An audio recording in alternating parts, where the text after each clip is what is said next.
Halo teman-teman, balik lagi di Melanesia Freedive YouTube channel. Di video kali ini saya akan membahas tentang disiplin-disiplin yang ada di dunia freediving. Disiplin-disiplin apa saja? Simak sampai habis.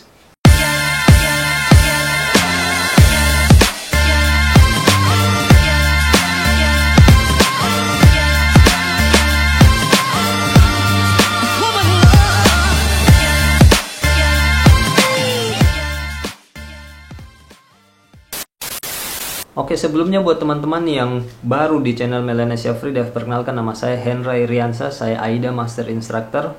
Saya akan coba untuk sharing pengalaman saya tentang freediving, dan kalau kalian suka sama channel ini, please kalian subscribe, dan kalau kalian merasa video ini bermanfaat, silahkan share ke teman-teman kalian semua. Thank you. Ngomong-ngomong soal disiplin di dunia freediving, mungkin teman-teman di luar sana juga sudah tahu, sudah banyak yang tahu, dan mungkin sudah banyak juga yang sering melakukannya. Cuman di video kali ini saya akan coba menjelaskan lebih detail lagi supaya siapa tahu ada yang belum tahu, kalian bisa jadi lebih tahu. Disiplin atau kategori di dunia freediving ini kita bagi jadi dua bagian. Ada untuk disiplin yang di laut, ada disiplin untuk di kolam. Ya, sama-sama biasanya dipertandingkan juga di freediving kompetisi, tapi secara tidak langsung di luar dari dunia kompetisi kita juga sering untuk melakukannya. Disiplin pertama untuk di kolam kita biasa dengar dengan istilah static apnea atau kita biasa singkat dengan STA.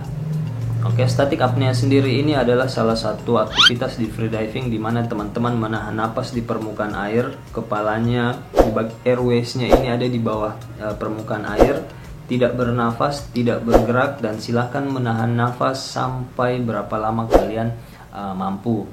Biasanya juga untuk aktivitas static apnea ini biasanya berbarengan dengan body atau ada orang yang menjaga di samping. Jadi si orang ini akan bertindak atau akan berguna untuk menginformasikan kita soal berapa lama kita tahan napas, atau akan memberikan kita sugesti-sugesti yang baik sehingga akan mengefek ke lama tahan napas kita itu sendiri. Oke, jadi jangan lupa jangan melakukan aktivitas freediving sendirian. Disiplin yang kedua di kolam adalah kita biasa dengar dengan istilah dynamic atau singkatannya dengan DYN. Jadi di dynamic ini kita bagi jadi dua. Ada dynamic pakai fins dan ada dynamic tidak pakai fins atau kita biasa singkatnya dengan DNF, dynamic no fins. Oke. Nah, kita bahas dulu yang pakai fins.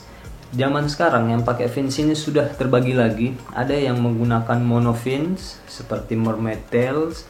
Kemudian ada yang menggunakan bifins. Bifins itu fins standar yang biasa kalian pakai, yang kiri kanan. Yang kalau monofin kita pakai yang satu yang kayak ikan duyung, mermaid. Nah, itu namanya monofin. Masing-masing punya skill yang berbeda, masing-masing punya teknik yang berbeda. Tingkat kesulitannya juga berbeda, makanya butuh untuk dilatih. Bifins pun butuh untuk dilatih, monofin kick juga butuh untuk dilatih. Oke, dua-duanya diperlombakan di dunia kompetisi dan dua-duanya juga sering dipakai buat recreational freediving. Yang berikut untuk kategori dynamic no fins, di mana kita berenang secara horizontal di bawah permukaan air, khusus untuk di kolam, atau bisa kita lakukan di confined water atau di danau atau di laut yang relatif flat. Oke. Hampir sama dengan kolam kondisinya, nggak ada arus, nggak ada ombak dan lain-lain. Berenang di bawah permukaan air secara horizontal sejauh mungkin tanpa menggunakan fins. Oke, tingkat kesulitannya menurut saya cukup sulit untuk teman-teman yang tidak punya basic berenang. Kemudian karena dia hanya murni mengandalkan skill berenang kita, maka otomatis power atau energi yang kita butuhkan akan jauh lebih banyak. Yang berikutnya ada untuk disiplin freediving di laut. Oke, di laut kita kenal ada istilah free immersion atau kita singkatnya dengan FIM, free immersion, di mana kalian atau si freediver akan coba untuk menyelam menggunakan tali. Dia akan menarik talinya turun dan akan menarik talinya juga pada saat ingin naik ke permukaan kembali. Jadi turun menggunakan tali, naiknya juga menggunakan tali. Jadi dia tidak menggunakan fins, kemudian tidak menggunakan teknik finning sama sekali, dia hanya menggunakan tangannya untuk menarik tali. Itu namanya free immersion. Oke, yang berikut ada CWT atau kita biasa bilangnya constant weight. Constant weight sendiri ini hampir sama dengan dynamic di kolam, cuman kalau dynamic tadi kita berenang secara horizontal. Nah, kalau CWT atau constant weight itu kita berenang secara vertikal sejauh mungkin dengan menggunakan pemberat yang sama. Ingat, karena dia constant weight, maka kita harus menggunakan pemberat yang sama. Misalnya kamu pakai neck weight atau kamu pakai weight belt, misalnya kamu pakai 2 kilo itu kamu pakai turun ke bawah dan naik ke permukaan. Jadi jangan kalian turun pakai pemberat 2 kilo kemudian pemberatnya kalian taruh di bawah kemudian naiknya tanpa pemberat, karena itu disiplinnya lain lagi. Jadi ingat, constant weight, turun menyelam secara vertikal dengan menggunakan pemberat yang sama. Oke, turun dan naik.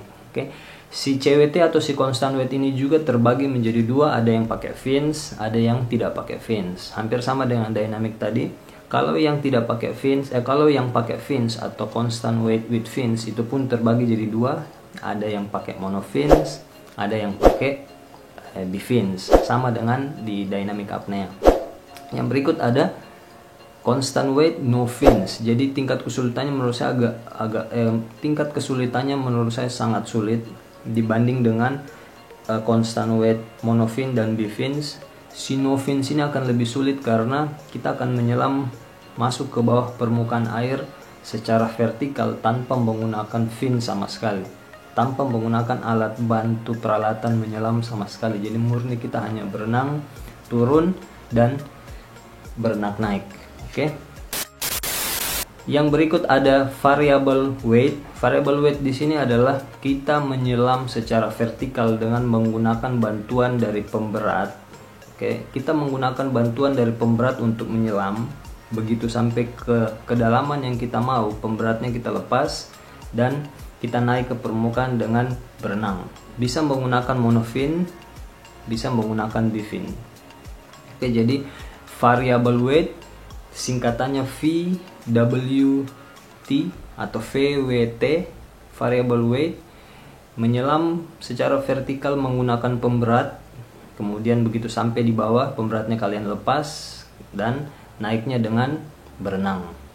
Kemudian yang terakhir ada no limit atau singkatannya NLT atau NLT, di mana si freediver ini akan menggunakan pemberat untuk menyelam sampai ke titik di mana dia mau. Kemudian naiknya dia akan menggunakan alat seperti parasut, begitu seperti katup parasut. Begitu dia buka di bawah air, kemudian akan mengisi parasutnya dan dia akan naik dengan alat itu. Jadi simpelnya sih sebenarnya menyelam pakai pemberat dan naiknya menggunakan peralatan. Jadi dia hanya menahan nafas, turun dan naik tanpa berenang dan tanpa narik tali sama sekali.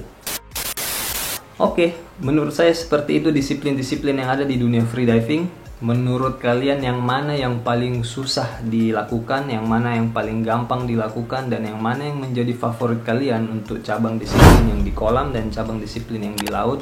Mau static apnea, dynamic apnea, free immersion, constant weight, variable weight, dan no limit, yang mana yang menjadi favorit kalian dan yang mana yang paling susah menurut kalian? Kalian boleh komen di bawah. Dan yang mana yang menurut kalian belum pernah kalian lakukan dan akan kalian lakukan, silahkan kalian komen di bawah. Oke, kurang lebih begitu dari saya. Saya Hendra Iriansa pamit, sampai jumpa di video selanjutnya. Bye bye.